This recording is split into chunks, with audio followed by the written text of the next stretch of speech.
Hello friends, welcome to Kannan info Tamil. நம்ம இன்னைக்கு என்ன டாபிக் பார்க்க போறோம் அப்படின்னா, ஆப்கானிஸ்தான்ல தாலிபான்கள் மற்றும் நார்தர்ன் அலையன்ஸ்க்கு இடையிலான யுத்தம் உக்கிரமாக தொடங்கி இருக்கு. இந்த யுத்தத்துல தாலிபான்களுக்கு ஒரு மிகப்பெரிய அடி விழுந்திருக்கு அப்படின்னு நார்தர்ன் அலையன்ஸ் சொல்றாங்க. ஆப்கானிஸ்தான்ல எல்லா இடத்தையும் ஈஸியா ஜெயித்த தாலிபானால ஏன் நார்தர்ன் அலையன்ஸ் கிட்ட அடி வாங்குறாங்க, ஏன் அவங்களால பஞ்சசீர் பகுதியை கைப்பற்ற முடியல, நார்தர்ன் அலையன்ஸ்னா யாரு அப்படிங்கறத பத்தி நம்ம டீடைலா இந்த வீடியோல பார்க்கலாம். இந்த வீடியோல நிறைய இன்ட்ரெஸ்டிங் ஃபேக்ட்ஸ் இருக்கு ஃப்ரெண்ட்ஸ், அதனால இந்த வீடியோவை ஸ்கிப் பண்ணாம கடைசி வரைக்கும் பாருங்க. நீங்க இப்பதான் நம்ம சேனலுக்கு ஃபர்ஸ்ட் டைம் வர்றீங்க அப்படின்னா நம்ம சேனலை சப்ஸ்கிரைப் பண்ணிக்கோங்க. அப்படியே அந்த பெல் நோட்டிபிகேஷனை கிளிக் பண்ணி ஆல்ங்கிற ஆப்ஷனை எனேபிள் பண்ணிக்கோங்க. ஆகஸ்ட் 15 தாலிபான்கள் ஆப்கானிஸ்தான் முழுவதையும் கைப்பற்றிட்டாங்க.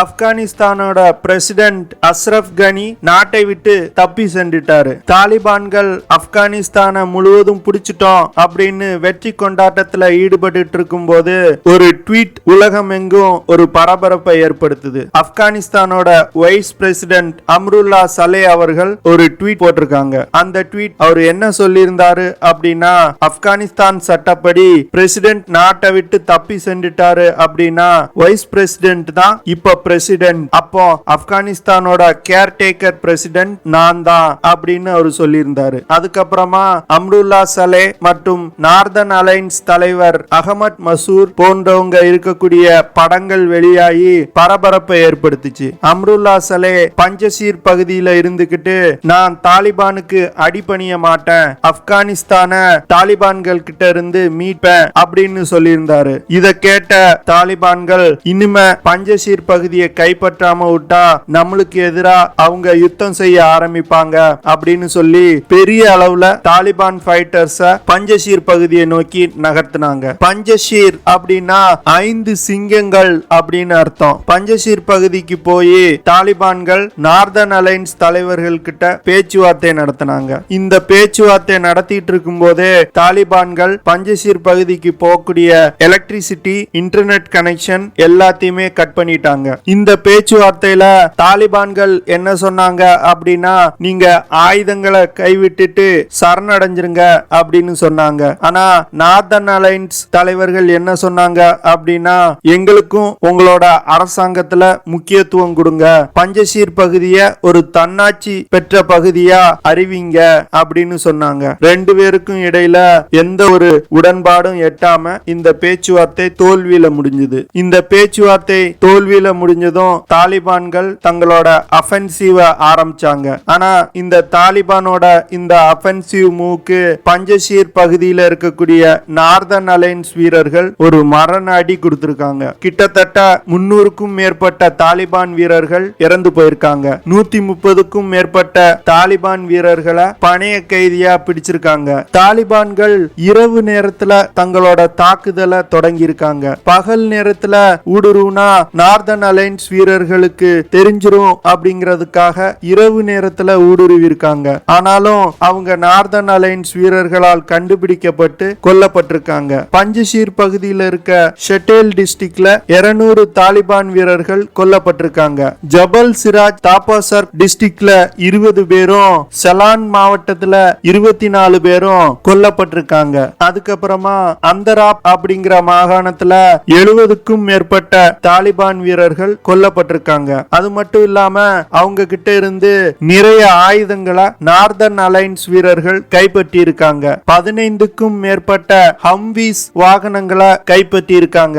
1000க்கும் மேற்பட்ட கலாஷ்னிகோவ் ரைபிள்ஸையும் கைப்பற்றி இருக்காங்க. 15 RPG rocket launchers, rocket propel grenades மற்றும் நிறைய AK-47 துப்பாக்கிகளை கைப்பற்றி இருக்காங்க. தாலிபான்களால எதற்காக இந்த பஞ்சசீர் பகுதியை கைப்பற்ற முடியல அப்படின்னா, இந்த பஞ்சசீர் பகுதி ஒரு மலைப்பாங்கான பகுதி, சுற்றிலும் மலையால் சூழப்பட்ட பகுதி. இந்த நார்தர்ன் அலையன்ஸ் வீரர்கள் மவுண்டன் வார்ஃபேர்ல ரொம்ப எக்ஸ்பர்ட்ஸ். தாலிபான்கள் சமவெளி பகுதிகளில் ஆபரேட் பண்ணி தான் பழக்கம். அதனால அவங்களால இந்த மலைப்பாங்கான பகுதிகளில் இந்த நார்தர்ன் அலையன்ஸ் வீரர்களை எதிர்கொள்ள முடியல. நார்தர்ன் அலையன்ஸ் அப்படின்னா யாருன்னு பார்க்கலாம். நார்தர்ன் அலையன்ஸ் அப்படின்னா United Islamic National Front for the Salvation of Afghanistan. இதான் இதோட ஃபுல் ஃபார்ம். 1996ல இருந்து இந்த இயக்கம் செயல்பட்டு வந்துட்டு இருக்கு. 90கள்ல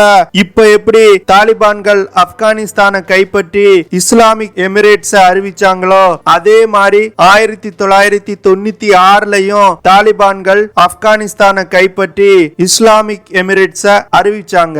அந்த நேரத்துல அப்போதைய ஆப்கானிஸ்தான் பிரசிடென்டான புர்ஹானுதீன் ரப்பானி மற்றும் அகமது ஷா மசூத் போன்ற தலைவர்கள் இணைந்து இந்த நார்தர்ன் அலையன்ஸ உருவாக்குனாங்க. இந்த அகமது ஷா மசூத் அப்படிங்கிறவரோட பையன் தான் இப்ப நார்தர்ன் அலையன்ஸோட தலைவரா இருக்கக்கூடிய அகமது மசூத். இந்த பஞ்சஷீர் பகுதியில் இருக்கக்கூடிய மக்கள் தஜிக் இன மக்கள், தாலிபான் இயக்கத்தில் இருக்கக்கூடிய மக்கள் பஷ்டூன் இன மக்கள். இந்த ரெண்டு இன மக்களுக்கும் ஆகவே ஆகாது. 90கள்ல தாலிபான்கள் ஆப்கானிஸ்தானை முழுவதும் கைப்பற்றி ஆட்சி பண்ணிட்டு இருக்கும் போது நார்தர்ன் அலையன்ஸ் ஆப்கானிஸ்தான்ல 10% இடங்களை தங்களோட கட்டுப்பாட்டுல வச்சிருந்தாங்க. அதுக்கப்புறமா 2001ல அமெரிக்க படை ஆப்கானிஸ்தானை தாக்கி ஆப்கானிஸ்தானை கைப்பற்றினதும் நார்தர்ன் அலையன்ஸ் அமெரிக்கா கூட சேர்ந்து தாலிபான்கள் கூட சண்டையிட்டாங்க. இந்த சண்டையில தாலிபான்கள் 2 மாசத்துல தோக்கடிக்கப்பட்டாங்க.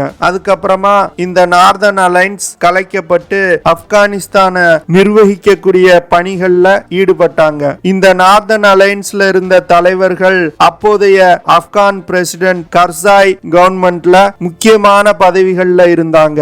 இந்த நார்தர்ன் அலையன்ஸ் இயக்கத்துக்கு India, Iran, Russia, Tajikistan, Turkmenistan, America, Uzbekistan போன்ற பல நாடுகள் வெவ்வேறு காலகட்டங்கள்ல உதவி செஞ்சிருக்காங்க. இந்தியா இந்த நார்தர்ன் அலையன்ஸ் வீரர்களுக்கு உதவுறதுக்காக தஜிகிஸ்தான்ல ஒரு விமான தளத்தையே அமைச்சிருந்தாங்க. இந்த விமான தளம் குறித்து நம்ம சேனல்ல டீடைலா ஒரு வீடியோ போட்டிருக்கோம். இன்ட்ரெஸ்ட் இருந்துச்சுன்னா அந்த வீடியோவையும் நீங்க போய் பார்த்துக்கலாம். அந்த தஜிகிஸ்தான் தளத்துல இந்தியா ஒரு மருத்துவமனையும் உருவாக்கி இருந்தாங்க. காயமடைந்த நார்தர்ன் அலையன்ஸ் வீரர்களுக்கு இந்த மருத்துவமனையில வச்சு மருத்துவ உதவிகள் செய்யப்பட்டுச்சு. இப்ப 1990கள்ல ஆப்கானிஸ்தான்ல என்ன நிலைமை இருந்துச்சோ அதே நிலைமை தான் இப்ப நிலவுது. பஞ்சஷீர் பகுதியில தாலிபான்களுக்கு ஒரு மிகப்பெரிய சவால் காத்துக்கிட்டு இருக்கு. பார்க்கலாம் தாலிபான்கள் பஞ்சஷீரை கைப்பற்றாங்களா இல்ல நார்தர்ன் அலையன்ஸ் தாலிபான்களை தோக்கடிக்கிறாங்களா அப்படின்னு. நம்ம வீடியோவோட நிறைவு பகுதிக்கு வந்துட்டோம். இதெல்லாம் தான் நான் உங்ககிட்ட ஷேர் பண்ணணும் அப்படின்னு நினைச்ச விஷயங்கள். ஐ ஹோப் உங்களுக்கு இந்த விஷயங்கள்லாம் பிடிச்சிருக்கும் அப்படின்னு நினைக்கிறேன். அப்படி பிடிச்சிருந்துச்சுன்னா ஷேர் பண்ணுங்க, லைக் பண்ணுங்க, கமெண்ட் பண்ணுங்க. மறக்காம நம்ம சேனலுக்கு சப்ஸ்கிரைப் பண்ணுங்க. அப்படியே அந்த பெல் நோட்டிபிகேஷனை கிளிக் பண்ணி ஆல்ங்கிற ஆப்ஷனை எனேபிள் பண்ணிக்கோங்க. அப்பதான் நாங்க வீடியோ அப்லோட் பண்ணதும் உங்களுக்கு நோட்டிபிகேஷன் வரும். See you in the next video. Jai Hind.